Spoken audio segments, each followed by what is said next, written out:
Going to check the stream to make sure the stream is actually streaming on Twitch with the twitching and the streaming, and it seems to be working, and we have audio. Excellent. And Dementia Radio now, and recording in 3, 2, 1. Recorded live on DementiaRadio.org, it's the Funny Music Podcast, brought to you by FuMP.com, where you can download new free comedy songs twice a week. Now, here's your hosts, Devo Spice and the great Luke Ski. Hello, I am Hubert the Kitty Cat. Hello, Cubert! The Cubert is the King podcast, where Cubert is king. Welcome to the Cubert is the King podcast, where Cubert is king. Also, Luke is here too. Hi. Somewhere behind Cubert's butt, we will find a Luke Ski. And Ryan from Toby Danger is here. Hey, Ryan. Hey, everybody. I was just admiring Cubert's butt. As you do. He's a cutie. He is. Welcome to episode 835 of the Funny Music Podcast for Thursday, June 18th, 2026. The title of this week's episode is Magical Clam, which was not supposed to be pornographic, but, I mean, it's what the random word generator chose for us this week. Thank you, Wildcard. Just subscribed for 66 months in a row. Nice one. Thank you. Nice. I have stars on my face. There we go. All right. That was an echo. All right. I heard it that time. All right. So it wasn't just me. All right. Yeah, so for the people playing along at home, my computer updated itself to macOS Tahoe the other day, and I got a whole bunch of alerts that this software is not going to work, and this software is not going to work in the next version. It's because I have a couple of old pieces of software on here, and I'm going to need to... One of them I know has a beta version that's going to work, so I'm not worried about that one. OBS, I have to check and see if they've been updating it, because I may need to find an alternate solution come the next upgrade. But we'll see. All right, let's do the catch-up thing. Let's get caught up with what Devo and Luke have been up to since last week. Or else Devo, if Luke failed and didn't show up. Hey, what? No, he's right. So, Luke, what you been up to? Well, we had a MarsCon convention committee meeting Sunday morning, and because they happened Sunday morning in my time zone starting at 11 a.m., and my shift started at 11:30 a.m., which means I have to basically head into the building by 11:20, 11:25 at the latest. It means that I'm only ever able to be there for the very beginnings of these meetings to, very briefly fill them in on, any work I've done, towards the next MarsCon. So this week, I want to see if I can find the email I sent, just because I figured, it's of interest to people. So where'd it go? So basically, the situation I'm in, and, Devo, you know this, is that basically, traditionally over all the years, the reason the MarsCon comedy music track exists is because I was able to figure out how to do it without it really costing the convention any money at all, other than them being willing to pay for a round trip airfare, ticket for one person, and comping a hotel room, one hotel room for the weekend for whoever that person is to be the guest of honor. So, no extra, no per diem, no, performance fee, none of that stuff. So, no extra money beyond that. And that was basically the criteria I was left with to try to, book guests of honor every year. And, so basically I've spent 20 years, basically begging people to show up to perform, at MarsCon for no money. And there have been some years where we had sponsors and such and were able to pay to get somebody or do a merch guarantee or whatever. But just for the sake of giving the convention committee an idea of what I've been doing, or over the years, I just wanted to make sure they understood like the scope of everything. So, so just as a really quick reminder for those of you who aren't familiar, the comedy music track, like I showed up at MarsCon for the first time in 2003 as a kind of preview of me being there in 2004 when both myself and Dr. Demento were guests of honor. And then also that year, there was the Nick Adams, Tony Goldmark, Worm Quartet, and Eric Coleman also showed up. So that was kind of not officially the Demento track, or the comedy music track, in name, but that was kind of the catalyst that set off the notion of funny music performers besides the Nick Adams and myself, performing there. And I was invited that year, but I couldn't make it because my wife was 8 months pregnant. So. Oh. That'll do it. And now all your kids are out of the house, so was it even worth it? Like, they're upstairs. Whatever. All three of them are upstairs right now. Including the one who's moved out. He's upstairs too. The one who my wife was pregnant with 22 years ago. He's upstairs right now. So anyway, so just to run down.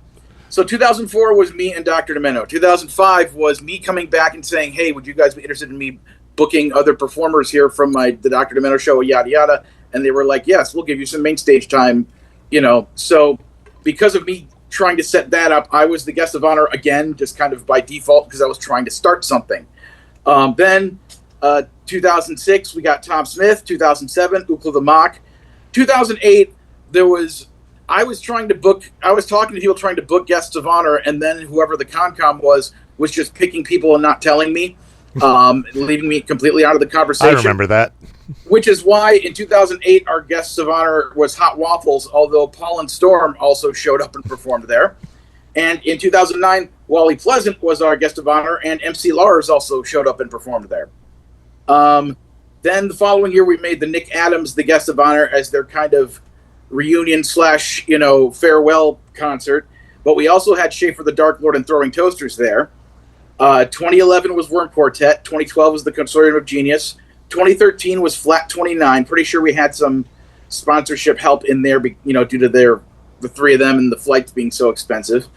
Then in 2014 we had Henry Phillips, but Dr. Demento also showed up because reasons. Yeah. 2015 Rob Paravonian. 2016 the convention specifically asked me, the people running that year, for me to be the guest of honor again, and that was cool. Schaefer the Dark Lord was also there.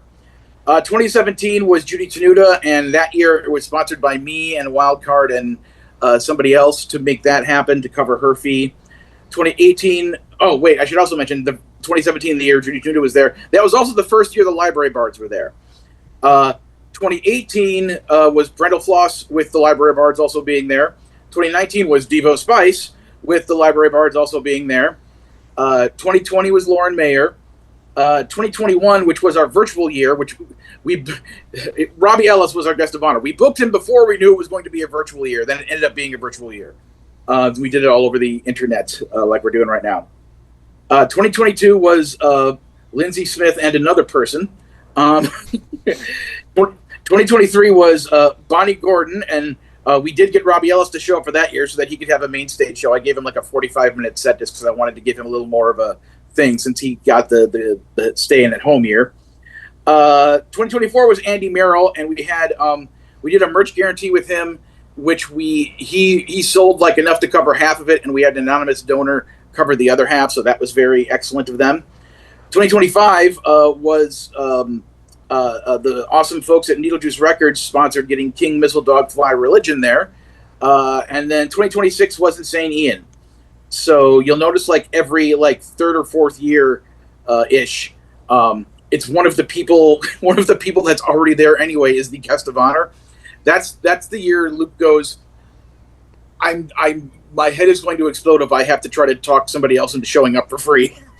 And I don't have any sponsors and I don't have any money myself. So and I do think these people deserve the guest of honorship, but it just, again, it's humiliating having to try to explain this concept to people and kind of beg them to show up for basically nothing or try to scrape and find sponsors.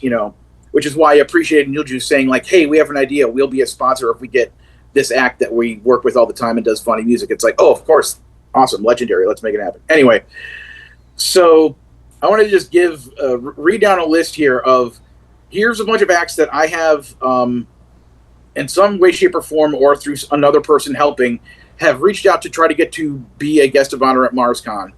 And me reading off this list isn't meant to like diss any of these people. I don't want anyone bothering them about it. This is just whatever. The first two people I'll mention, you can't bother, and that would be Tom Lehrer and Stan Freberg. Freberg we got close with, but ended up not working out because money, basically. And Tom Lehrer, very graciously immediately turned us down, which I expected him to do. But I'm like, if I don't ask, I'll never know. Yeah. So, yeah. And then, of course, there's Weird Al. I've tried on 2 separate occasions asking for like both in person and then for something for the virtual year when we had Bermuda to see if he would be willing to be a part of that. And on both occasions were turned down. So I can say with certainty we can't get Weird Al in person or as a live virtual chat, blah, blah, blah. And, I mean, he is the highest selling comedy music person in the history of human beings. So I'm kind of, I get it, I get it. Let's see. Julie Brown, Artie Barnes, a.k.a. Bill Mooney, Diupers, Richard Chi / Mark Jonathan Davis, Ninja Sex Party / Starbomb, Paul and Storm, who, as we said before, I did manage to get them to come out. They actually said on stage, like, we basically did this just to get Luke to shut up. And it was just before they took off big enough, with Jonathan Colton doing all of his stuff, that we were able to, that I was somehow in a position to talk them into doing that. But now we can't get them, they are beyond our reach at this point. Mike Furman, Whitney Avalon, MC Chris, MC Frontalon, Professor Elemental, Cuckoo Kangaroo, Garden Fresh, and Knuckleheads. And then this next few, I never tried to contact them, but Devo Spice did for FuMPFest, and just based on the notes he and I have shared, I know that we can't afford them, and that would be Garfunkel and Oates, Rachel Bloom, and the Four Postmen. So again, me saying this is me talking about MarsCon and the budget in that situation. Obviously FuMPFest was different, and you were able to get the Four Postmen, and that was great. I should probably also add the Arrogant Worms to that list too, but anyway. I would love to see the Arrogant Worms at MarsCon, but yeah. So here's a list I made of acts I assume we couldn't possibly afford to book as guest of honor, but I would be willing to reach out to them and try if encouraged to. So here's that list. Epic Rap Battles of History, Wolves of Glendale, Tom Cardy, On Company Time, or OCT, The Stupendium, Psycho Stick, Rhett and Link, Tom Kenny and the High Seas, Kirby Crackle, Sean Cullen, Haywood Banks, Rob Cantor. I have Cy Fried on the list, but Ian has told me that they are no longer a band anymore. That is correct. And Radioactive Chicken Heads. And then I have a shorter list of acts we might be able to book if we had some form of a budget, and by that I mean like a couple $1,000s, So those acts I listed are Thomas Benjamin Wilde Esquire, who's from England, but getting acts from other countries has other problems. There were problems before. Now in this administration, there's even more problems. So yeah. Then MC Lars, who I said appeared before, but he's got a wife and a kid and so much more going on that he's Honest to Betsy and Bill Larkin, all were people we could theoretically get if we had some kind of a budget. I do have a list of some other acts that I think we could book, and I'm talking to one of them about 2027.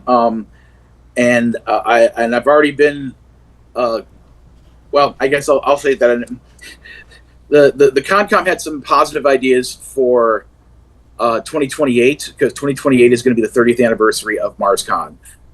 So we're kind of having 2028 like let's make some mental notes or plans for the year after, while we have a chance to do this much precognition about what we could do for the big 30th, while we're still planning the 29th. So, and I have a list of a few acts that I want to see if we can get to come out just to be, our regular non-guest of honor performers. Like, obviously last year we had the Kamikaze Snowman and Kerplunk show up. I would, I'd be totally cool with them coming back, and a couple of others. So basically, I'm kind of I know I'm kind of preaching to the choir here, but I'm telling you all this because, like, every year we do this kind of, or MarsCon sends out these feedback forms of, like, what did you think? And they ask specific questions like, did you partake of the comedy music track? What do you think of this and that? Blah, blah, blah, blah. And they get people's feedback. And, it seems like every year at least one person says, or at least this past year, one person said something along the lines of,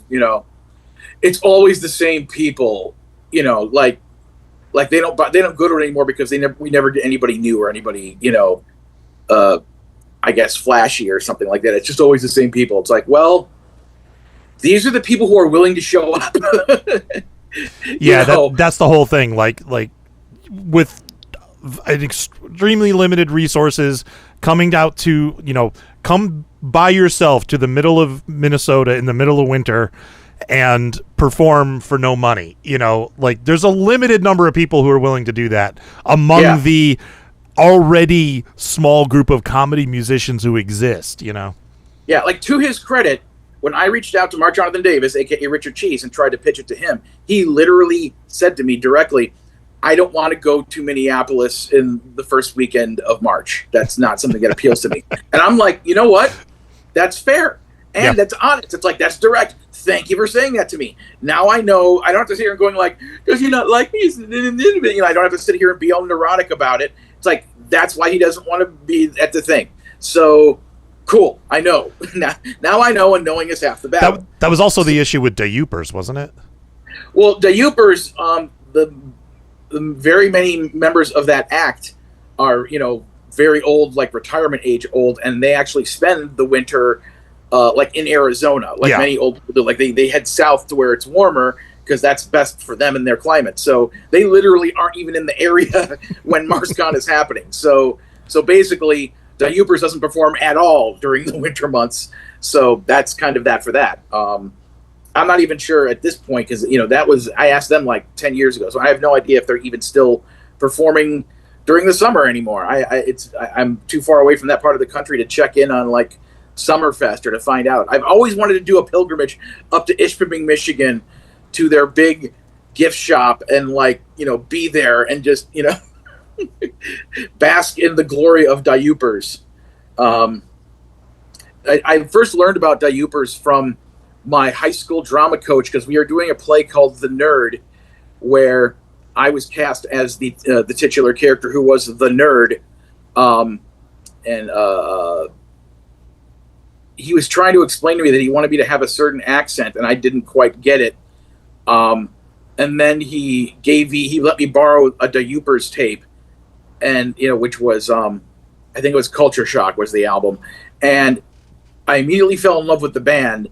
And then I figured out so I did the whole show with an accent kind of like this, was because I was trying to put a little bit of a different spin on it, don't you know, and stuff like that. So I have to thank him for getting, starting my Dayupers fandom. That was the cassette that had Second Week of Deer Camp and Rusty Chevrolet on it. So it was, in their terms, a big hit. So anyway, I don't know. I just felt like mentioning all of that, because I typically don't start really diving into MarsCon stuff until around October, but I needed to figure out something to tell the people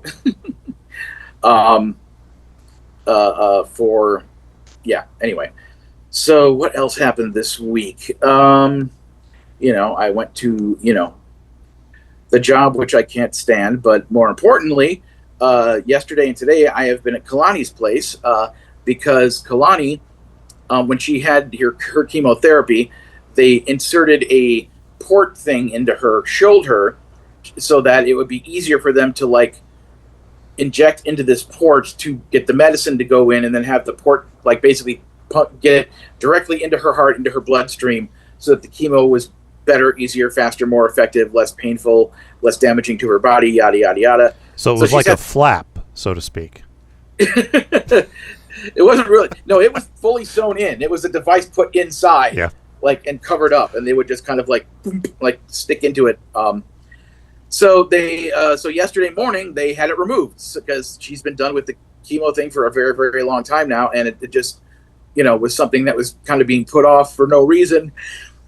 So we picked a 2-day span of time when I knew I wasn't going to be working, so that I could be here to kind of be her caretaker in case she needed me, because they really don't want her lifting things, or whatever. She's supposed to take it easy yesterday, today, and tomorrow, and get all healed up. So it's kind of like one of the very last steps left that needed to be done with her treatment and all that stuff. So that's why I'm here. And then just now, before I hopped on here, Claudia and I went to see Toy Story 5. Nice. How was it? It was great. It was really good. It's Toy Story 3 and 4 ended in such a manner that was meant to be like, this is the wrap up of the series. Like Toy Story 3 is like, this is the wrap up of the series, and then Toy Story 4, okay, now this is the wrap up of the series. And Toy Story 5, it's fine and it's awesome, but I think they kind of finally figured out, like, okay, look, we're just not going to have this be like, this is the end of the Toy Story franchise, because it's just going to keep going, because it's what Disney wants, and Pixar makes good movies. It's like, there has yet to be a bad Toy Story movie, So, yeah. I thought it was great, and I highly recommend it. So I guess the other thing I got to touch upon is my work week. And now the continuing drama of Lupski's workplace.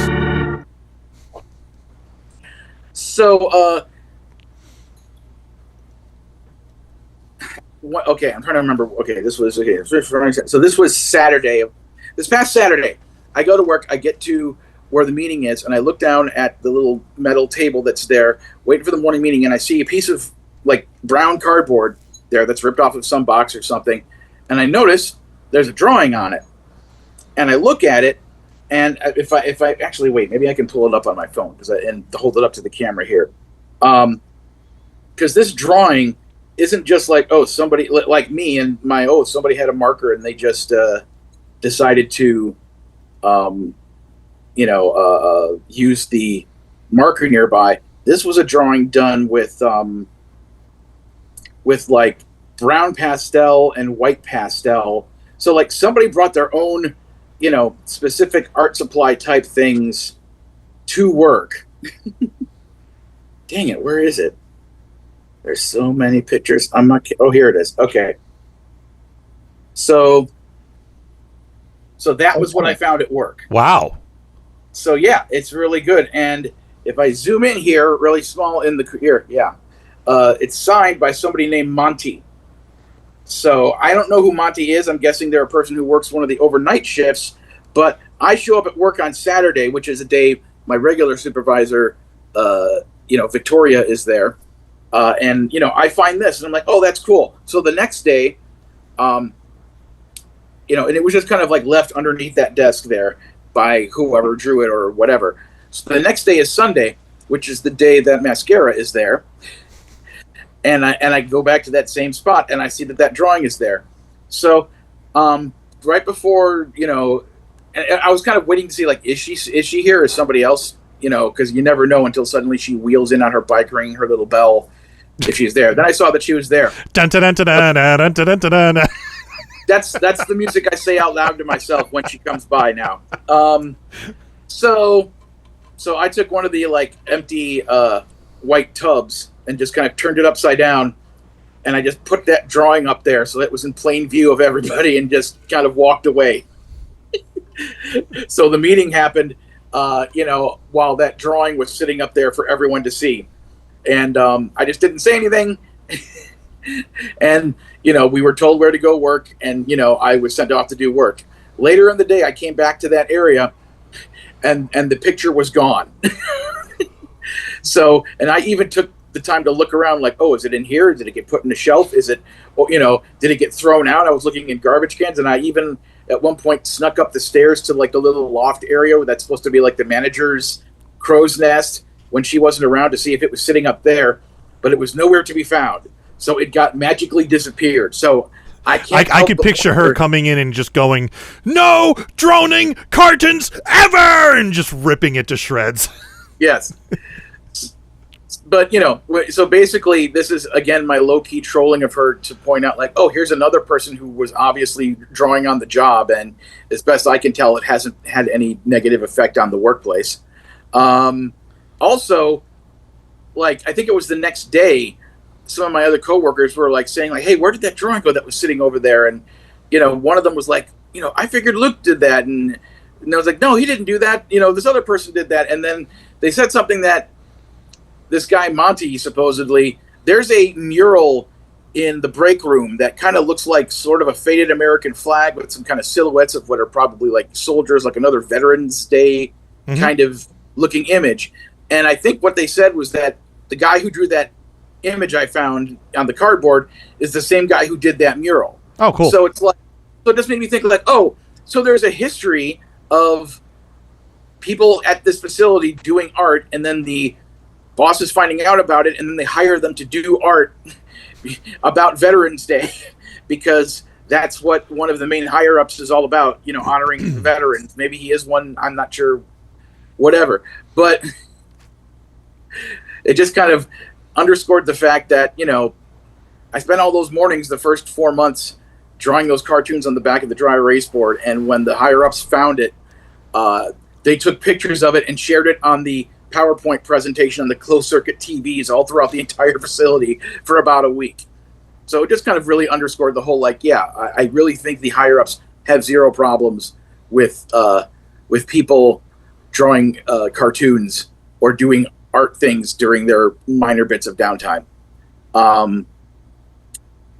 Another thing that happened this week is my Victoria, my regular supervisor, suddenly came up to me. It was like fairly late in the day. She came up to me. She's like, "Oh, have you ever seen one of these forms?" And she shows it to me. It says something like overview or something like that. And basically, it was every so often, supervisors are supposed to like keep an eye on one of their employees for like 15 minutes and kind of like check off like some check boxes of like, are they doing this? Are they doing that? And a lot of it has to do with like work safety type issues, like don't overload these machines, don't do blah blah blah. So I found out suddenly, like, oh, she she's been watching me the past 15 minutes, and here's her little review of me, and she went over it with me, and she gave me nothing but positive marks.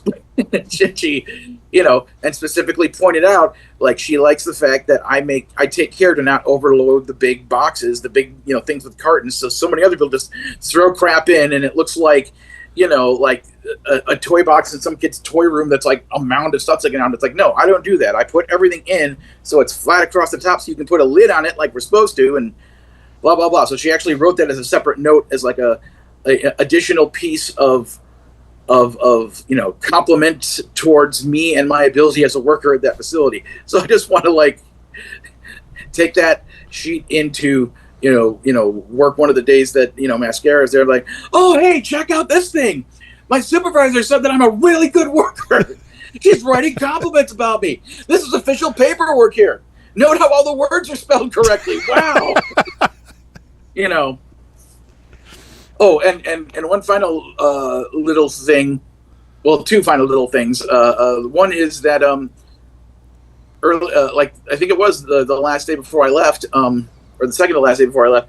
We were all working that big same low cost tray sorter, and the managers were my regular managers,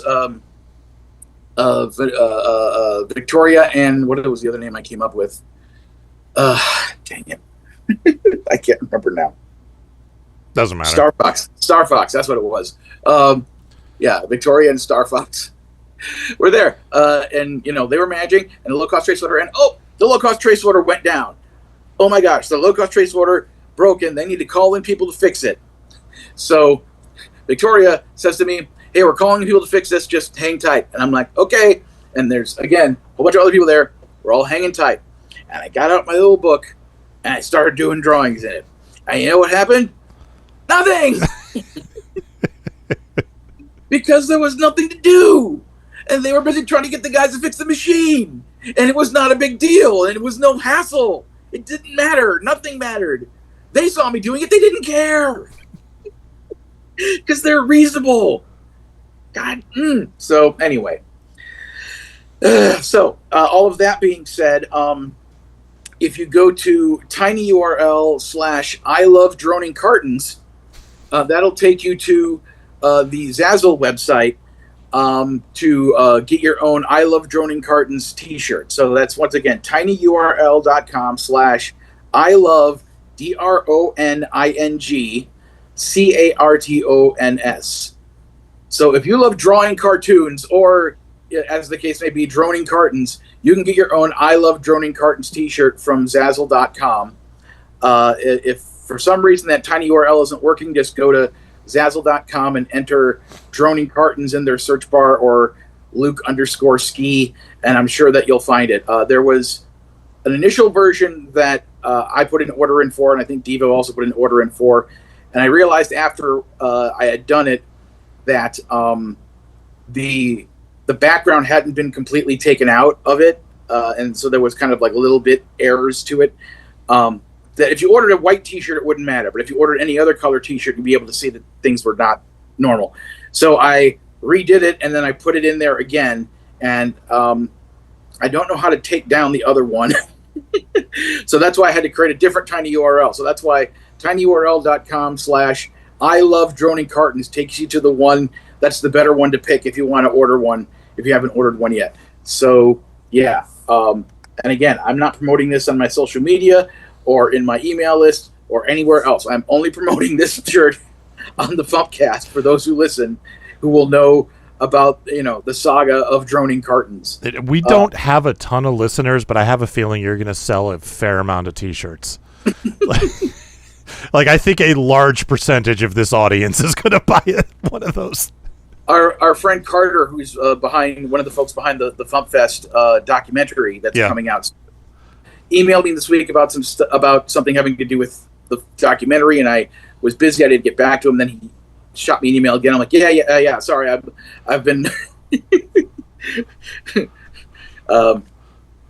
Actually, I want to look up the email he sent just because it cracked me up the way he said it.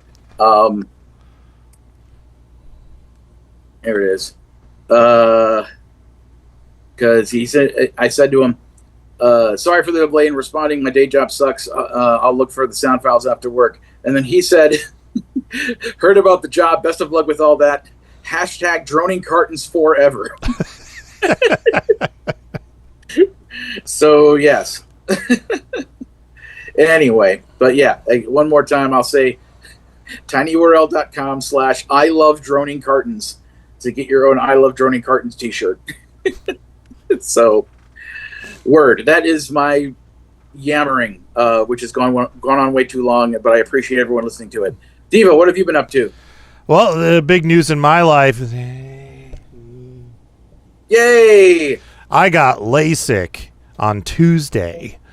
So no more glasses for me. Star. Huh? Now you're going to be one of those Hollywood stars. Yeah, that's the idea. Yeah, so far I love it. My vision, my eyes haven't fully healed yet, so I'm still, things are a little hazy.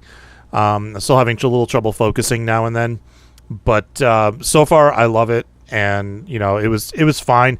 I went into detail about the procedure on this week's episode of The Insider, and I've already scared one person away. I think my experience was probably worse than the average experience because I'm a redhead, and I've heard conflicting reports about this, but supposedly redheads don't take anesthesia as well as non-redheads. So and I can speak from experience, my dentist, when I was in high school and had to have my wisdom teeth out and I was having cavities filled, I could feel everything, and I'm vibrating in pain. And he's like, "How are you feeling this? You shouldn't be feeling this." And then he gave me a double dose of Novocaine. So it took twice as much Novocaine and much longer than expected for me to finally go numb for him to finish the procedure. So just from personal experience, I noticed that. So they put the numbing drops in my eyes, and I don't think they worked as well as they do on other people. I couldn't feel the lasers or anything, but they had this speculum in my eye to keep my eyelids open. They had to put a plastic shield in my eye. I felt all of that. It was very uncomfortable. But the procedure was only, the initial laser was 15 seconds per eye to create the flap. I had flaps. I had flaps. And then the actual laser blasting my eye was like somebody was calling out. One of the other doctors was like calling out numbers where it's like 32 seconds on, 6 seconds off, 22 seconds on, and then that's what they did. And it was blasting my eye for 32 seconds, and then it was off for 6 seconds, and then another blast. So it was only like I was in and out in 10 minutes. The actual work of lasering my eye was only about 2 minutes per eye. So, I was in and out of there pretty fast. So there was like a flap thing like on your eye, just kind of opening and closing. Yeah, what they do is they slice the cornea so it flips open, and then they laser inside, and then they flip the cornea back down. So it's kind of like a magical clam, just sort of opening and closing.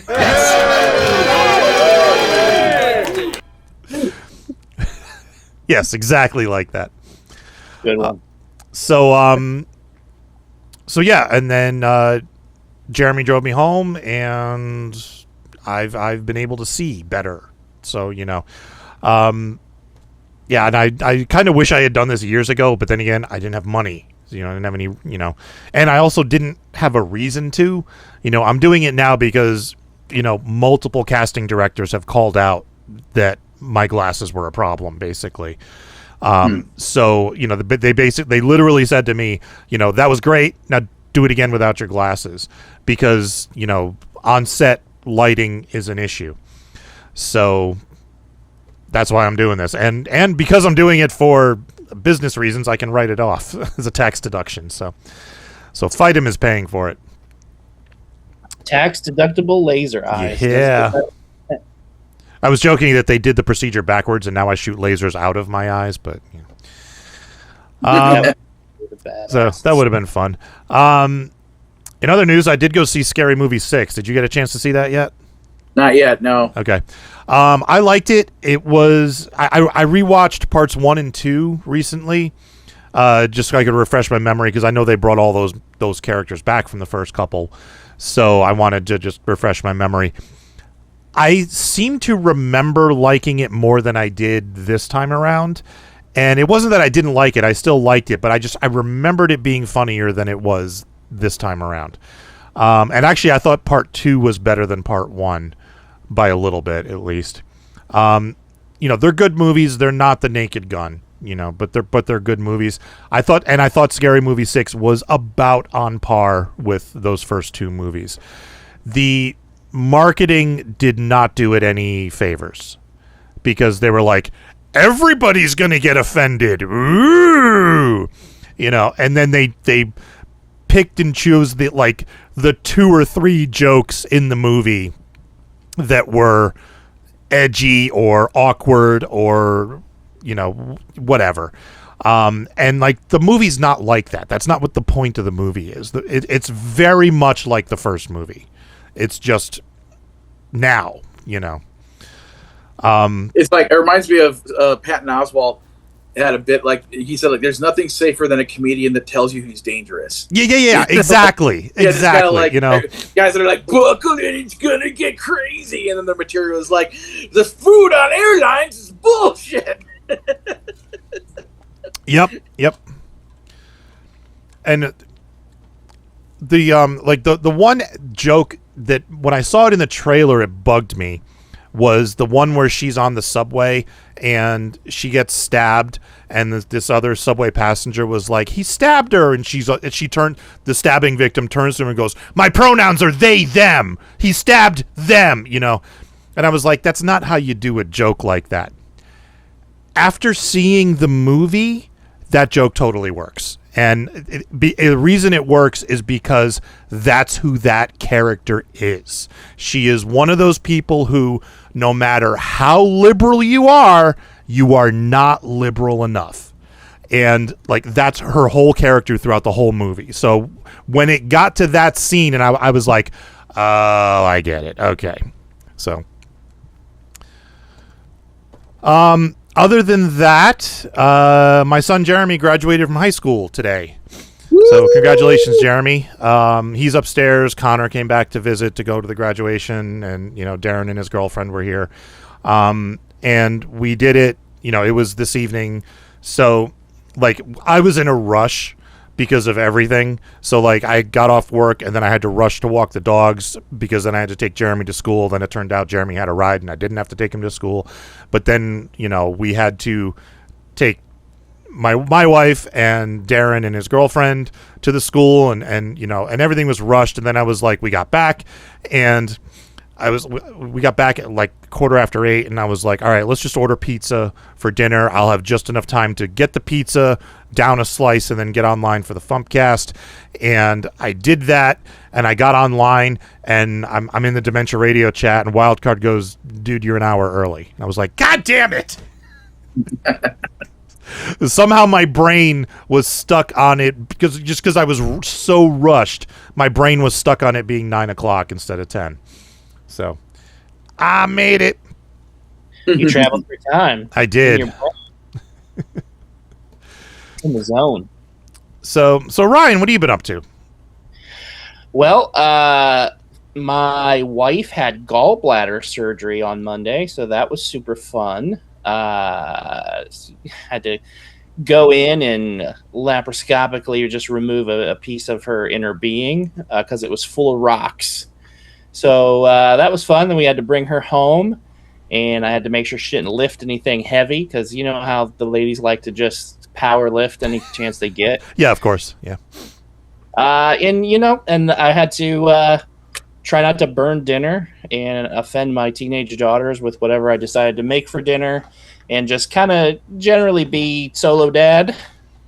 So it's something that I learned that I am mediocre at, but they've made many movies about that, so you're in good company. It aligns with my life. That's why they made those movies. Yeah, there's a movie in theaters right now starring Nate Barsgate. Called The Nate Breadwinner.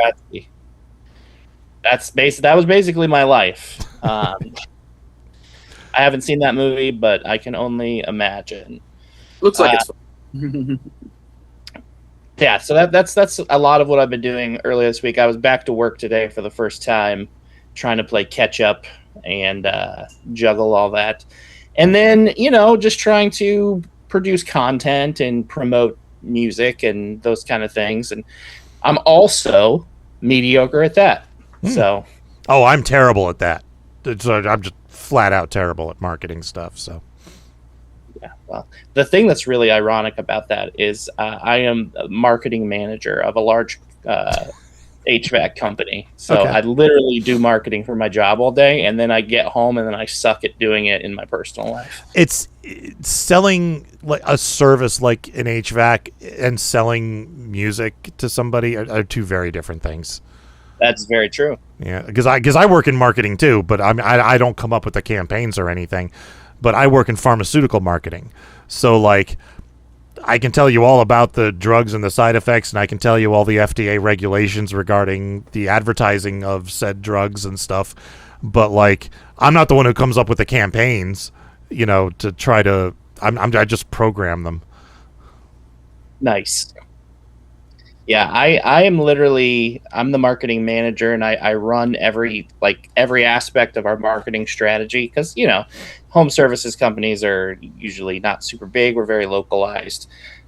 So I do, I write the campaigns, I do all the graphic design work, I do all the videography, all the editing, all of that stuff. So I should be pretty good at doing that. But I think maybe Toby Danger should just start selling furnaces. I'm not sure selling furnaces with the word danger in the title would do well. Right. But maybe, what do I know?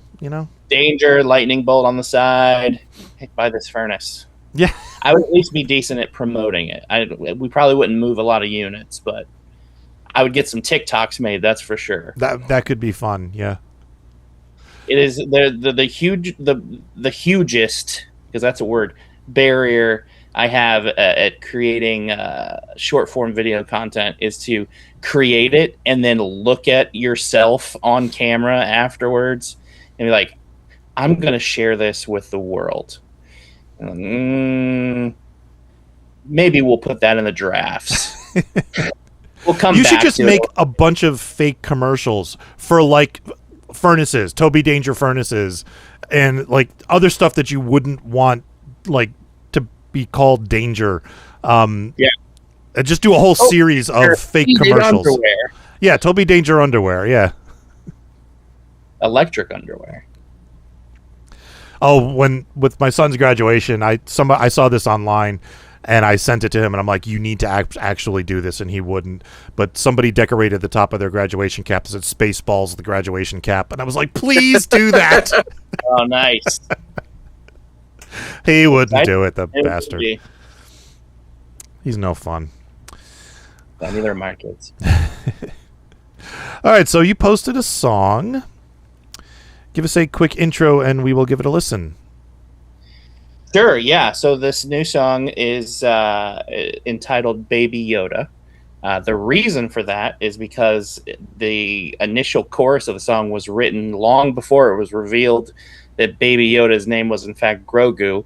And by that point, all the rhyme scheme depended on the word Yoda. So as we are wont to do, Toby Danger just called it good. And it just sat for a couple of years. And then The Mandalorian and Grogu was coming out as a movie, and we were like, you know what? That seems like a good time to finish this song, write our bridge and our second verse, and record it. And maybe we can surf a little bit of that attention that Mandalorian and Grogu gets, because, you know, it got all that attention that we could surf from. But this is essentially, it's a love story. You know, it is sang from the perspective of Din Djarin, the Mandalorian, towards his little green space baby and how he would do anything for him. You know, it's a very fatherly song. So, all right, here is Baby Yoda by Toby Danger, and there's a slight chance I put the songs in the wrong order. So if Steve Goodie's song starts, I'll stop it and then switch to the other one. So here is hopefully Baby Yoda. Sorry. I clicked away from it.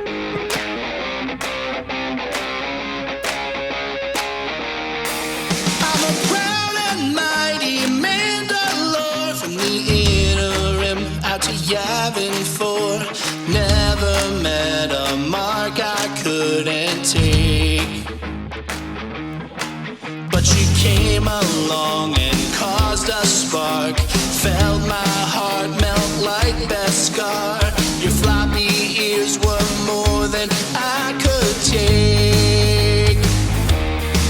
Now I've never felt this way, I can't find the words to say.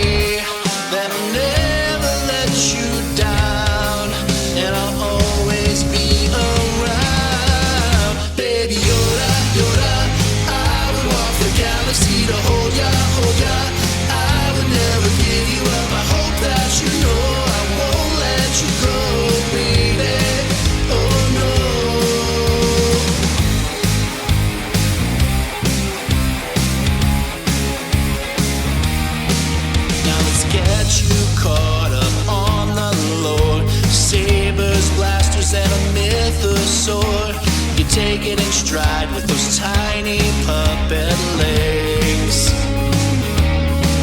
You don't mind that I don't show emotion, don't talk back when I have spoken, didn't even mind when you ate frog ladies' eggs. Now I know this is the way, but I find it hard to say. No matter what we've both been through, I ain't calling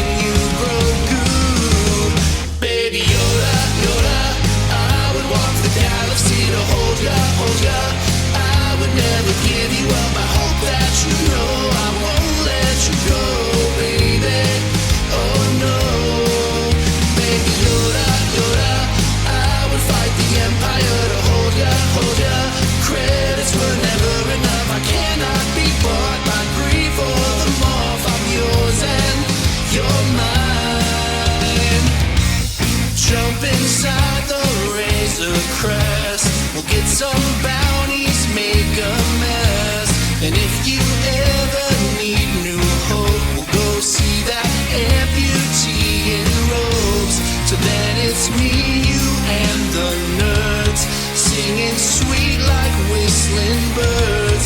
You know that I am man enough to say, baby Grogu, Grogu, see that didn't feel quite right. I told you, think fairy, I don't wanna fight. Let's just have fun, we'll shine like two suns on a wall. Rat's tail, baby Yoda, Yoda, I would walk the galaxy to hold ya, hold ya. I would never give you up, I hope that you know I won't let you go, baby. Oh no.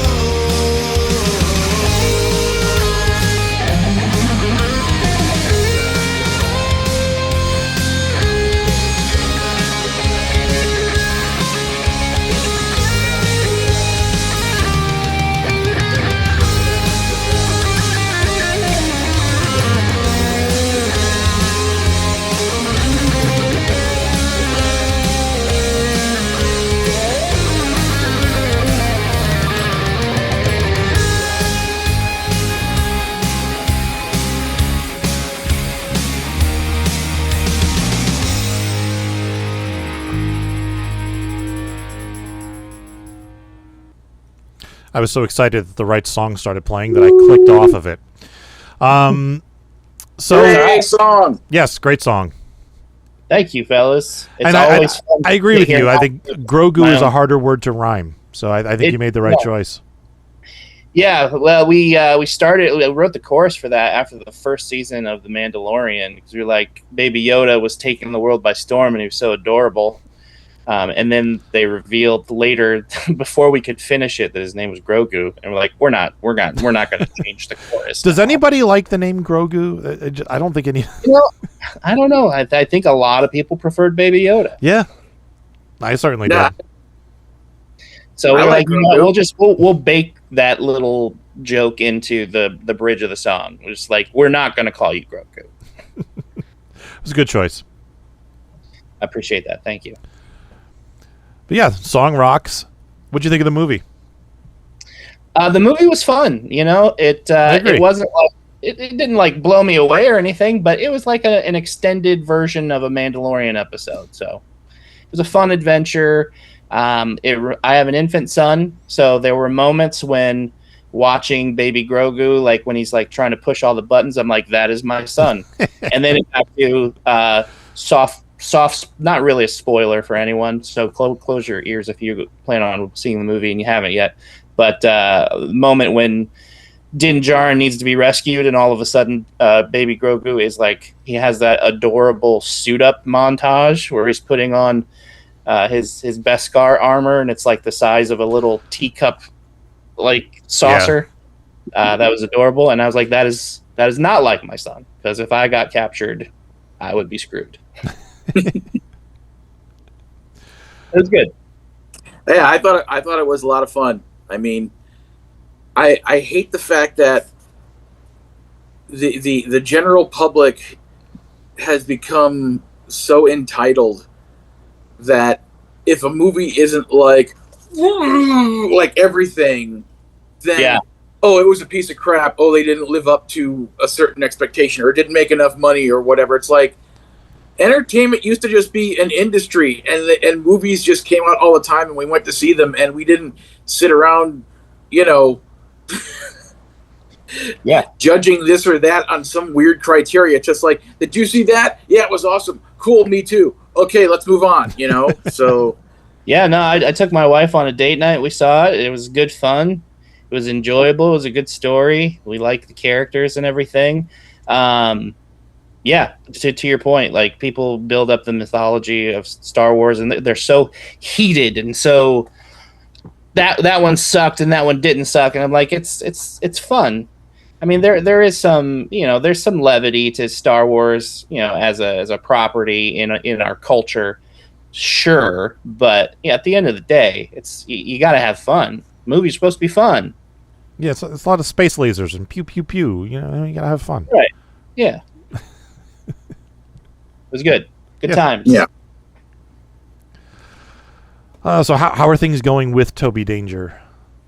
Things with Toby Danger are going pretty well. We are just trying our best to not be lazy and overwhelmed because we all have children and jobs and stuff. But this year we haven't done a lot of performing. We haven't played a ton of shows this year, but it's because we've been really focusing on kind of recording and releasing our back catalog, which you may have noticed. We've been releasing songs, a lot more frequently this year than we have in previous years. And it's because we built up a catalog of songs that we were playing out, but we didn't have them recorded anywhere. So we've just been really focusing on trying to get those out so that people have something, like when we do play shows or when we do promote ourselves, there's something for people to find. We're also shooting some music videos and stuff. We shot a music video for our song Too Fat for Rock and Roll ages ago, and it was super fun, and we dressed up like rock and roll icons, and I dressed up like Elvis, and it was borderline inappropriate, the deep V that I had.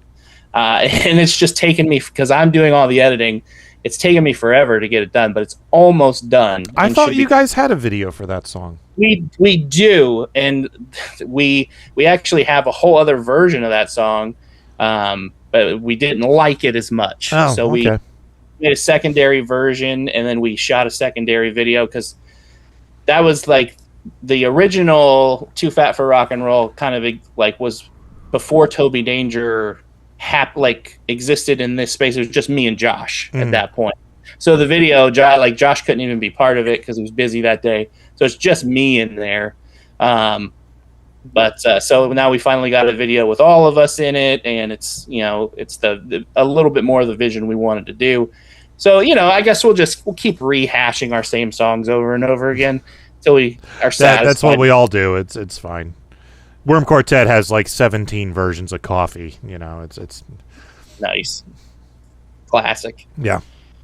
But so we at some point I really want to shoot a video for our cover that we did of Dare to Be Stupid, because that was just really fun. We went out, we bought the yellow jumpsuits and the goofy glasses and some goggles.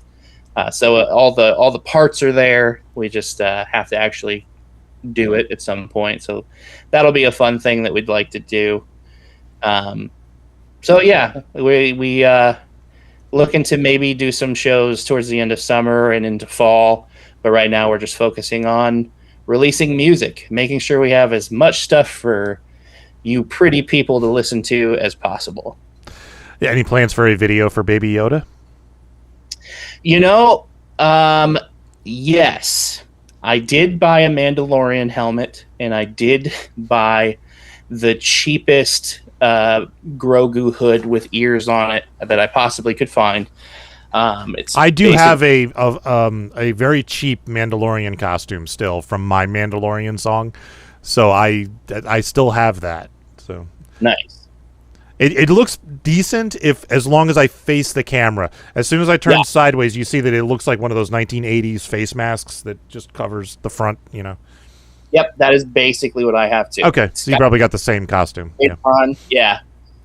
I mean, I could have sprung for the deluxe, but I was like, I don't even know if I'm actually going to shoot this video. But we'd like the goal is, by the end of the year to have some sort of music video, even if it's a simple one, in place for each one of the songs that we've released this year. Cool.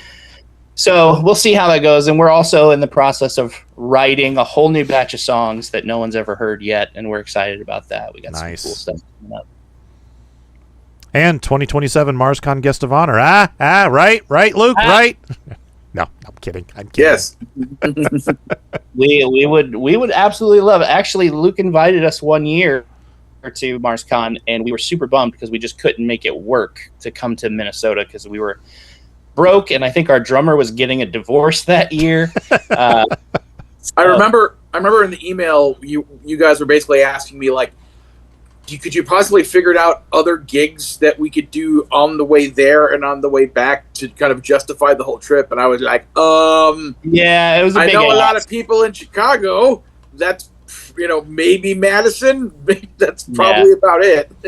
Yeah, we were trying to figure out a way to make it work, and it just wasn't going to work that year. But we would absolutely love to come and play MarsCon at some point, as long as we could figure out how to make it happen. Yeah.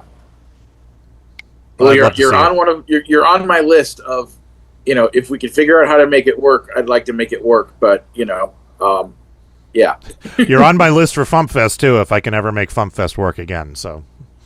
There we go. Well, we'll keep our fingers crossed for that one, and maybe at some point one of the three of us, hits the lottery, and then we're good. Yeah, or gets hit by a car, and just maybe walks away with a limp in a sizable settlement. You can't just get hit by a car for a sizable settlement. You got to get hit by like a UPS truck. Yeah, right. Or a USPS truck. Ooh. If only we knew someone who worked for the U.S. Postal Service. See, what happens is I need to get hit by a USPS truck and then die. So that way Carter and his friends have a really great way to end the documentary. With how this was all the swan song for the great Luke Ski. It's like number 4 most requested artist of all time on the Dr. Mendo show, and dead. And he got hit by a postal truck. Yeah, well, that would be a fitting. I mean, when Weird Al did his biopic, he wrote in an ending that he thought would have been better. So. It's very true. All right, so do you have anything you'd like to plug? There's always something to plug. There's an inappropriate joke in there somewhere. But I'm gonna. It involves a magical clam. Man, he's 2 for 2 tonight. Yeah. It's funny because you mentioned magical clam earlier, and it reminded me that there was a whole. That counts. Yes, there was a whole conversation at my work with all of the women in my work about there's certain clam bakes that are happening that people are now referring to as clam slams.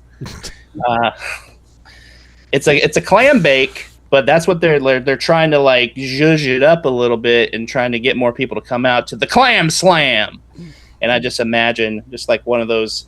Like Power Thirst or like Monster Truck video. It sounds like a WWE crossover in Bikini Bottom, where it's like SpongeBob is wrestling, Sunday night, Blam Slam. Exactly. All right. So, as always, everything that we do can be linked out and found at tobydanger.com. All of our music videos, links to all of our socials and streaming. I will say that we just recently remembered what Bandcamp was. So we got all of our music up on Bandcamp. So search Toby Danger or bandcamp.com/Toby Danger. It's also, there's a link on tobydanger.com. That is TOBYDANGER. But yeah, go check out our Bandcamp because we just forgot that was a thing that you could do. So now it's there. Awesome.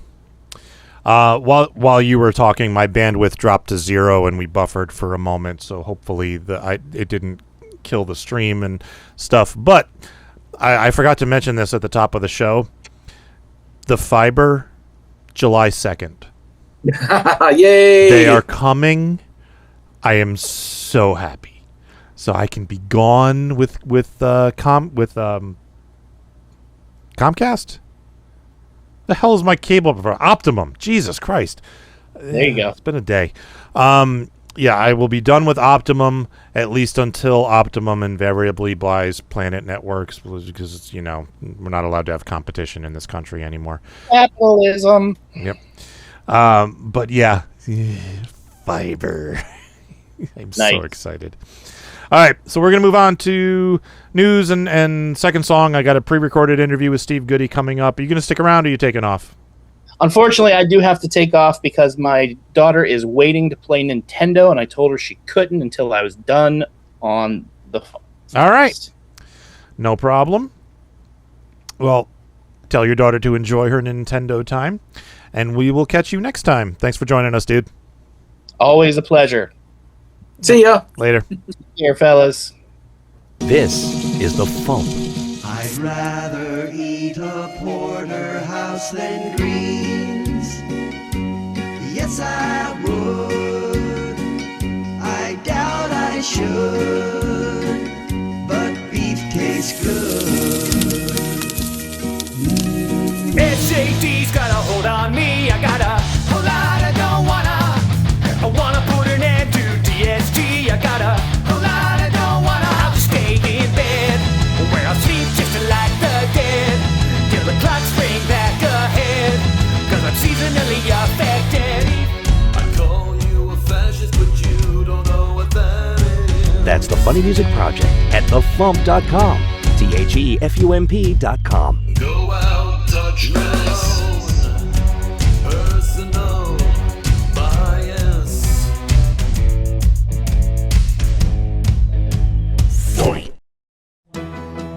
Time for funny music news.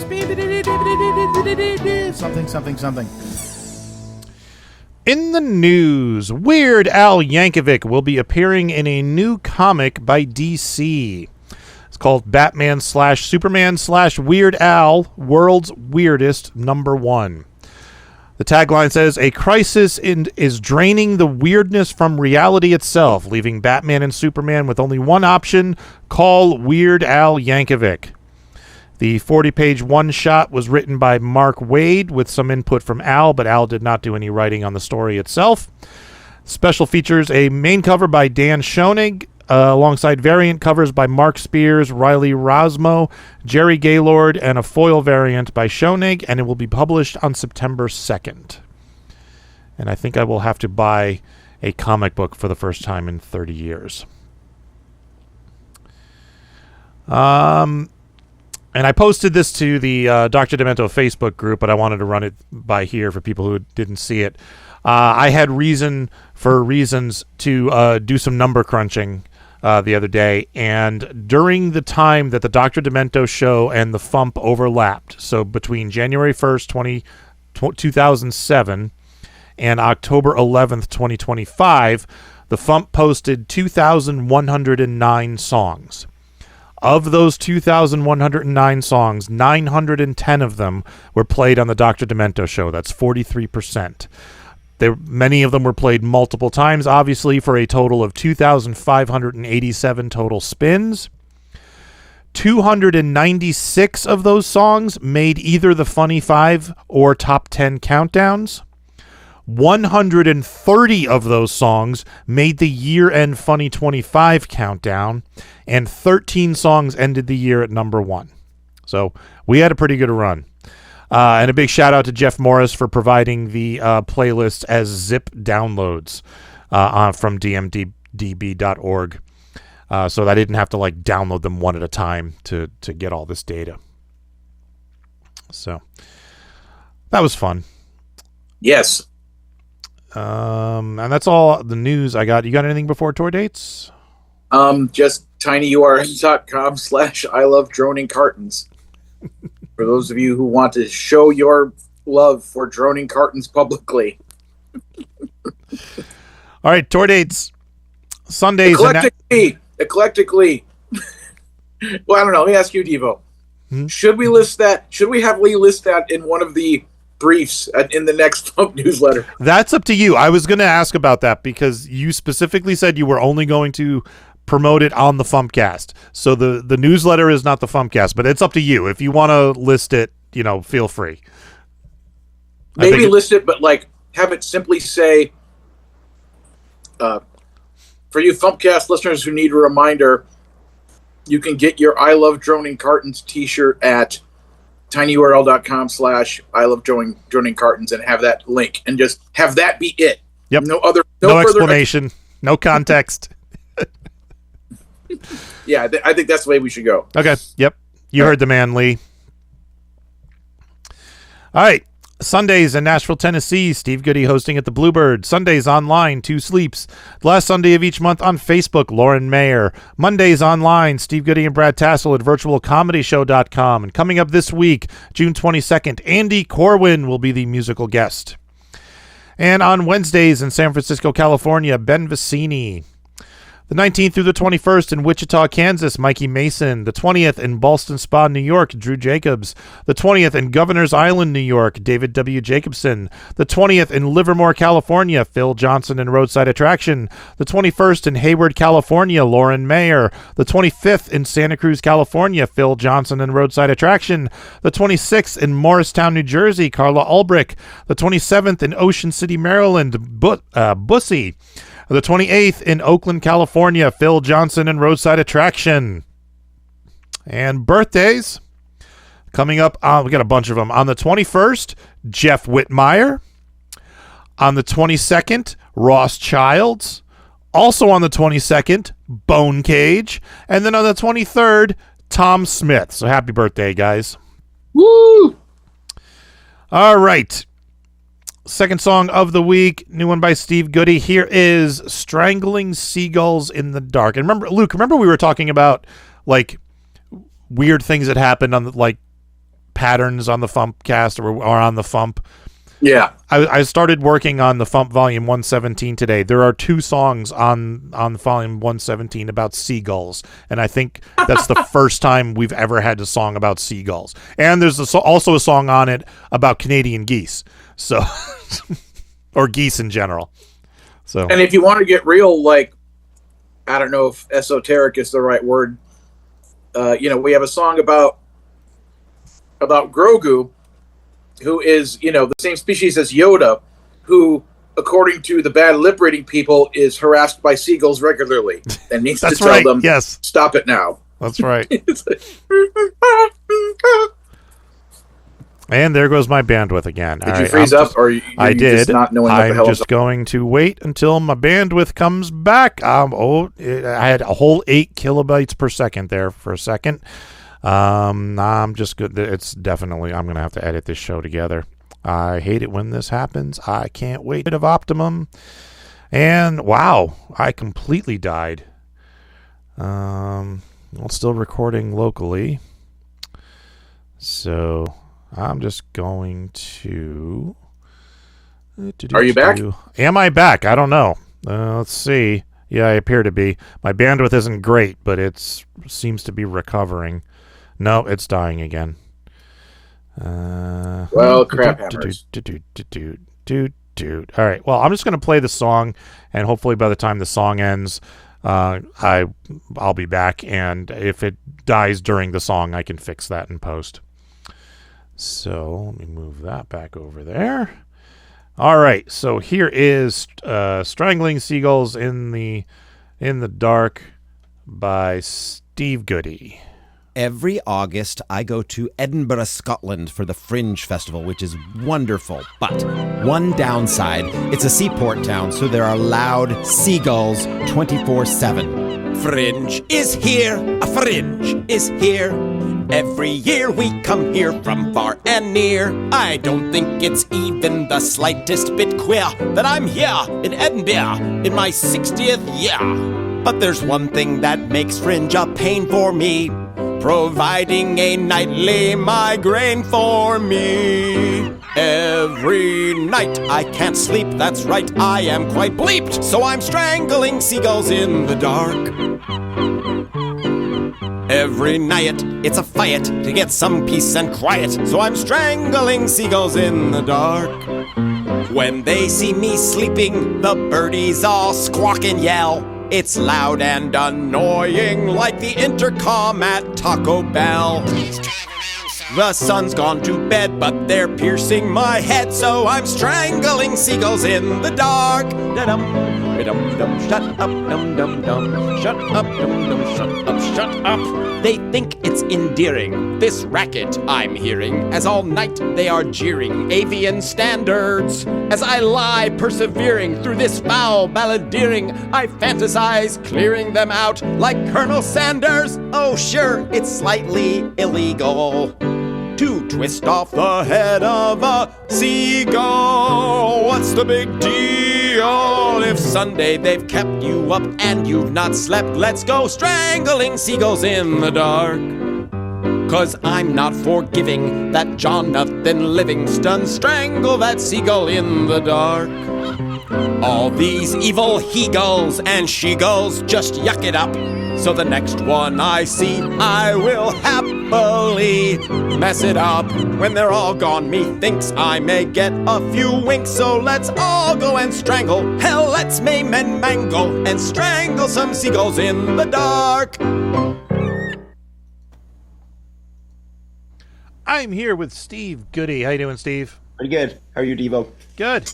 So Excellent. tell us about strangling seagulls in the park, which I guess Oh, in the it's dark, just- which I guess is your favorite activity now. I don't get to do it as often as it sounds like because I'm only in Edinburgh a month out of the year. But yeah, I'm looking forward to it a lot in August. As I think is fairly obvious, it's a parody of Poisoning Pigeons in the Park. Of course. A Tom Lehrer favorite, perhaps his most favorite song amongst everybody. Hard to pick just one, but That one always seems to be towards the top. yeah, that and the Elements. So now I got them both, except I changed the words to one of them. But you know, what are you gonna do?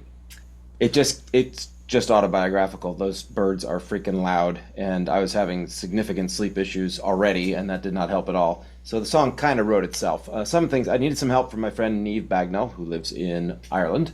So she helped with a couple things, and we're both very pleased with it. Excellent. So are the seagulls particularly loud in Edinburgh? Well, in the part where I live, yes. It's a seaport town. Not Okay. all of it is right on the ocean, but It's my close flat enough is. that there will Yeah, be it's within seagulls. Yeah. half a mile of the ocean. So yeah, there are seagulls everywhere. They're not quite as aggressively loud everywhere or numerous everywhere, but where I live, yeah, it's bad. Do people feed them? Because sometimes that makes I it don't worse. think so. No? I think everybody hates them as much as I do. Oh, because I just haven't thought of a solution. That's people where I come in. always like think, oh, I'll just give the seagull a French fry or something, and then all of a sudden it's literally out of which movie was that? One of the Disney film or Pixar films where it's like mine, Yeah. and the seagulls just swarm. I And don't remember which one that is, but yeah. It is. I don't think people feed them, but there's open trash cans and dumpsters everywhere. yeah, that'll do it. Yeah. Yeah, never feed seagulls, people. It's a bad I never idea. have. I really, quite the opposite. Get a baseball bat, Tennis racket. Should you Yeah. go further? Seems more sporting. Yeah. So can you play this one on accordion like you can in the Elements? I haven't tried. I can play it on the guitar. It's a little too much of a piano skill required for me. Just in the opening bit. It's a little skillful because Tom could really play the piano. Yeah, he was quite good. Yeah, and my version of the Elements on the accordion is way more simple than his version on the piano. But I didn't really realize how complex his arrangements were until I covered New Math. Yeah. Because the way I did New Math was I kind of cheated. I downloaded a MIDI file, and then you imported that into my software and then changed the sounds and then cut and pasted to get the parts that I wanted. But I always thought that song was just dun dun dun dun dun dun, dun, just going back a and lot forth. of Like, key changes and he stuff. is all over the place with those two little like chords that he's hitting back and forth. Lots of key changes and lots of just. It's not just two notes back and forth like I thought. Yeah. I mean, he is all over the place. No, he made it look so easy that you forget. Or don't And he's even just notice sitting there that's singing, and he complicated. looks at the audience, and he's just singing, and like it's nothing. I think that's part of why he was so able to walk away from it after just a little while, because it just came to him so easily. Yeah, It and really I found out that like late in life he realized that stuff didn't come so easily to everybody else. I'm glad he figured it out. Yeah, like he didn't realize that he just thought it was so easy, and everyone else was like, no, you're a genius. You just Oh, don't no, you're realize frozen. that. Yeah. Don't be frozen. Does Oh, this mean I'm God. frozen? No, you're not frozen. Isn't there happy for you? I'm still here. Can you? My internet Good. Yeah, connection you is froze for a unstable. little while. There we go. Hopefully this Okay. is good. It I should don't know if it we, was you we or should me. be good. No, it was definitely my end. They are digging fiber as we speak in my neighborhood. Okay. So Excellent. within a couple of weeks, hopefully, one of my neighbors is getting lit up next weekend, and I'm like, I cannot wait. I will be done with Optimum, at least until Optimum buys Planet Network, which they're going to do Right. eventually, because God forbid we Absolutely. have any competition in this country anymore. No. So It anyway, all comes back to that stupid ballroom. I know it. I'm sure it's the ballroom's fault somehow. Mm-hmm. And the UFC, whatever that thing is. Yeah, and that now the algae pool and everything. Yeah. So do you have anything you'd like to plug? Well, the virtual comedy show is about to happen. Of course, when this airs, it already happened. But it happens every Monday at 9 p.m. Central. And you're all welcome to join. Go to virtualcomedyshow.com and click the link Join the Show. And there you are. And you have Sulu on tonight, right? Yep. We're about to start in about 35 minutes. Sweet. I will try to join you. I'm doing in the middle of a couple of things, but I understand. Should be able to work and watch and listen at the same time. That'd be great. That's how I do it. You run the show and you're doing other things? Oh, absolutely. When I'm in Edinburgh all month of August, I will not be able to do it live because it's at 3 a.m.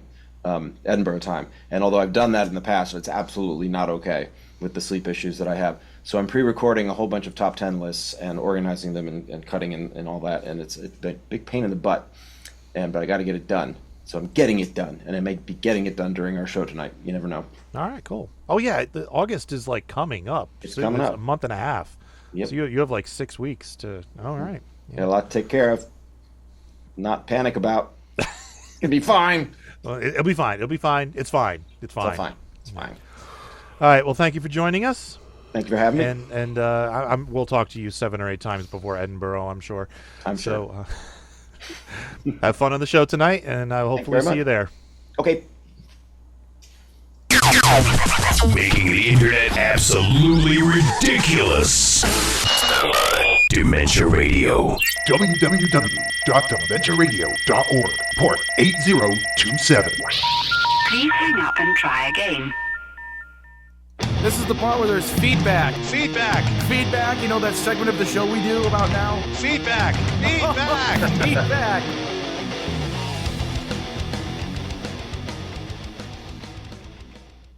Feedback. If they had a friend like Wacky Ben. Wacky Ben wrote, sorry for the comment again, but one of my biggest pet peeves regarding Luke's latest drama at his job is how terrible someone's grammar can be that I question the sanity of Luke's nemesis. Was spell check not an option when she wrote droning cartons, which is the stupidest grammatical error I've heard all year, or maybe my entire life? I say when Luke gets back to recording music again, he should make that the title of his revenge song. Thank you, Ben. Ben, just to say, I think I've said this on the show before. Generally speaking, I don't think I want to make a song about my time working at this place because when I make songs, like I basically have to, I'm kind of stuck with them forever. And like driving for Lyft, I didn't mind. It's like, I just it kind of boils down to like I don't wanna. It's like I attach so much negativity to being at that place that even the notion of like I'm gonna turn it into a wacky song and stick it to the man is like, no, I just want to walk away and never have to think about it ever again. Although I will admit, there's something there, a specific piece of terminology they use that has basically sparked a dumb parody idea, like, mini short thing. I wouldn't want to put it on an album because in order for me to do this joke, I would have to secretly film some stuff at work and then, like, when I perform it, like if this was MarsCon, have something appear on the screen so that when I get to the big punchline hook, it makes sense to people. Because I think by itself, unless you work for the Postal Service, you're not going to get it because you're not going to know what this term means. But so I might do that. But that's the farthest I would ever want to go with it. And if I never did that, I'd be like, whatever. It doesn't matter. So, but anyway, I get where you're coming from with the whole like, oh, you need to do a song about it, and I appreciate that thought, but basically my response is no, I don't. I'd rather do songs about things I like and that you all like and make it be like, yay, comedy music fun times. You should have finished Living in Eternia for the Masters of the Universe movie.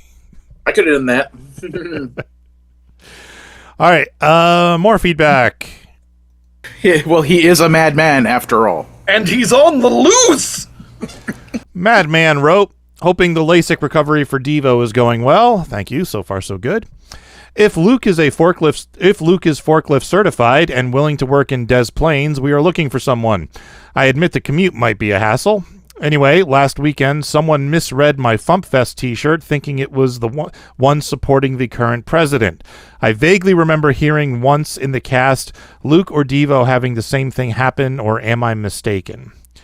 I don't think we've had anyone mistaking the FuMP for Trump, but there were people were selling like bumper stickers and t-shirts, and I remember shorts that said truck FuMP because they're being clever. Instead of saying fuck Trump, they're saying truck FuMP. And I was like, no, the FuMP is a registered trademark of Fightem Interactive. Can't do that. But besides, Tuck Frump was right there. Really. There were a couple things like that came up where people were trying to be clever with Trump's name and ended up with FuMP. There's also the First United Methodist Preschool. I keep getting their emails every so often. There was another one just recently that showed up in my search, but I can't remember what it is. Oh, well.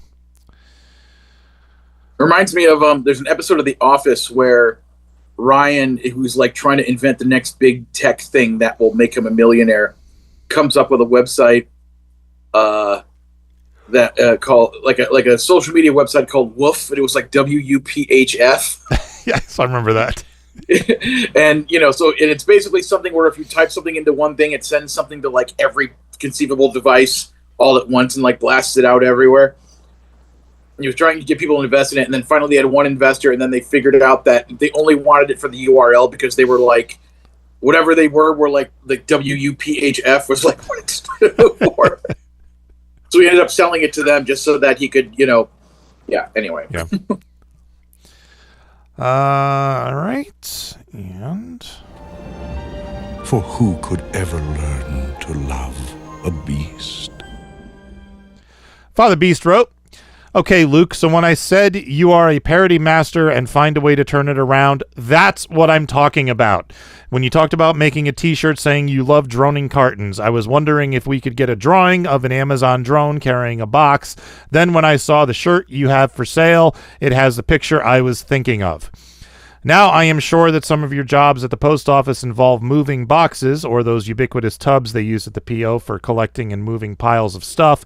Do you think you could always refer to this assignment as droning cartons and repeat it as often as possible and get the term to catch on with the other workers? And if you're told to stop using the term, it also means they have to stop using the term gainfully employed in the way that they do. So when you head off to work, you are going to drone some cartons, at least until you find some other line of work. All right. Yeah. I mean, basically, in order for the whole droning carton things essentially to work, I'd have to explain it to everybody. And I think in the process of explaining it, like, A, it would kind of kill the humorous aspect of it, and B, it would probably just end up getting me in trouble because it would, it would involve so much. Yeah. So I'd rather just kind of, according to the Zazzle website, the shirt I ordered last week was delivered today, but it's out in Burbank and I'm here in Irvine. So, and I'm still basically thinking I'm probably going to wait until I found another job. So I know for sure that I have job security at whatever the next job is, and then start wearing the shirt to work. Only on the days when I know Mascara is going to be potentially the replacement manager, just to see if she notices it. She won't. All right, over on YouTube. Or she'll see it, and it says, I love droning cartons, and in her mind, the words droning cartons means drawing cartoons, and there's a cartoon image on it, and that's what she's gonna think like. I don't know if she'll put two and two together that I drew that image and made that shirt just to wear there, and that it's basically, mocking her inability to use the correct words on the form when, taking me to an II, but, anyway, if she did freak out about it, by then, even if they told me to, get out and never come back, I'd be like, well, that's fine. I have another job I'm doing. I have lined up. So, speaking of which, I've been actually applying.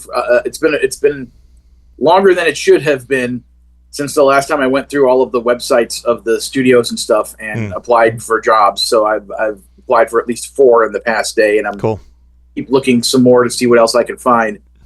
A couple of them are in Glendale, which would be great because then my commute would be very short. So, anyway. All right, over on YouTube, Soul Not For Sale 90250 said, Jeff!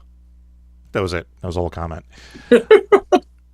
And Jeffrey Evans wrote, typical audio listener here, but when Luke started talking about the cartoon, I had to note the timestamp and jump over here to see it. Already ordered a shirt. I do think you missed an opportunity and should have had the back say, strongly disagree with your definition of gainfully employed. Anyways, waiting for the next chapter when Mascara tries to punish you for being written up a second time for drawing cartoons, and in your appeal you point out that you were previously written up for droning cartons, which is not the same as drawing cartoons. Cue Futurama Bureaucrat 1.0. Yes. Thank you, Jeffrey. You are technically correct. The best kind of correct. And... A-Log! Oh my god, it's you, not again! A-Log wrote, okay, after reading that, I think we should bring the IQ test for people if they want to get a job. Seriously, who confuses drawing cartoons with droning cartons? Honestly, but in all seriousness, I am planning on confusing my enemies by getting that shirt. Thank you, A-Log. And that's it for feedback. Yeah, I guess the other thing I want to say is I had a particularly frustrating, time a couple of days this week when tons of boxes and things were coming down the chute, and I was trying to be organized about things when packing them into the boxes and stuff, and other people would show up to help me and just completely screw it up and just chuck things everywhere, and like the cartons are like, if I had time to make memes, which I don't, I'd show an image. This might work better as a video, like as a TikTok or a reel. Like, show the video game of Qbert playing with, like, Qbert, like, solving a level, being like, me at my day job, and he's, like, making all the things the same color. And then cut to another level where Qbert is, halfway through the level, and then Sam and Slick show up, and they come down and they start changing things to the wrong color. It's like, and then put, like, my coworker showing up to help. Like, no! Go away! You're ruining everything! So I just kind of feel, in addition to all the other tests that I had to take to get that job, I think they should force people to play Tetris, and they have to get through, like, at least 5 levels, like, to prove that they can look at something, see its shape, look at another space, and figure out where the best place to put that shape is so that you can continue to do the thing efficiently. It seems like playing Tetris would be good training for the job. Just in your downtime, have a Tetris machine, off to the side so people can practice. Yeah, so. All right, teasing. Teasing. He's a teasing kind of guy. Now you have a job. Yeah! Tomorrow's song is by Greenfoot. And Tuesday's song is by Sulu. All right, and I need a playlist topic for Spotify, and I actually got, I think I want to say 18 suggestions from Kurt Plunk. He mailed in. Ah. So I got a whole bunch of options here. Some we've done before, some we haven't, some I don't think there's enough songs for. Like, We Didn't Start the Fire parodies. I don't think there's enough on Spotify for a full half hour of that. But... here's a good one. Stupidity. Have we done that yet? Not that I can remember. All right. Obviously, Dare to Be Stupid. Julie Brown's I Like 'Em Big and Stupid. I Like 'Em Big and Stupid. Stupid as Charged by Carrie. Yep. All All right, I will find more. I'm sure there's a whole bunch. Let me just do a quick search of the FuMP for stupid. Stupid. Speaking of, we didn't start the fire. I did a post on in the documentary group, basically asking, what are the most parodied songs of all time? And for my examples, I put "We Didn't Start the Fire," "Baby Got Back," "I Am the Very Model of a Modern Major General," and one more. I think it was a Christmas song. 12 Days of Christmas? Yeah, that's what it was. 12 Days of Christmas. Those were the first 4 I listed off. So basically, if anybody else can think of songs that have just been parodied over and over and over and over again, leave a comment on next week's show so I can potentially add them to the list. It's basically for an idea that may or may not become something, but, I'm at least going to gather information and ponder it. So... All right, so I also found Gravity is Stupid, Stupid Future by the Belle Isle Rats, and Stupid Cowboy Thing, assuming that's still up on Spotify. Stupid rap battles. I got fucking 3 of them. Yeah. All right, that'll be plenty. I could even include the dumbest song on Rock Band. Did you already say Dare to be Stupid? Yes. Okay. All right, that's enough. All right, cool. Excellent. I'll find more if I need to. All right, so Toby Danger is at tobydanger.com. Steve Goodie is at stevegoodie.com. And I think that's it. I think that's all there is to the FuMPcast for this evening. So let's get out of here. Thank you for listening to the Funny Music Podcast. I'm Devo Spice. Now without glasses. And yes, he can see better. I can see again. Thank you for listening to the Funny That's the Music wrong Podcast. thing. I meant to do You can that. listen live every Thursday night at 10 p.m. Eastern, 7 Pacific at DementiaRadio.org and join us in the chat. Or subscribe to the podcast feed. Look us up on iTunes and be sure to leave us a review. Feedback for the show can be sent to info@thefump.com.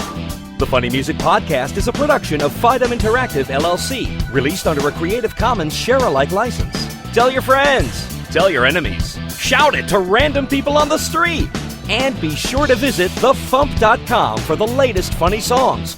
Tune in next week where you'll hear Luke Ski say, "What you gonna do when the Clam runs wild on you?"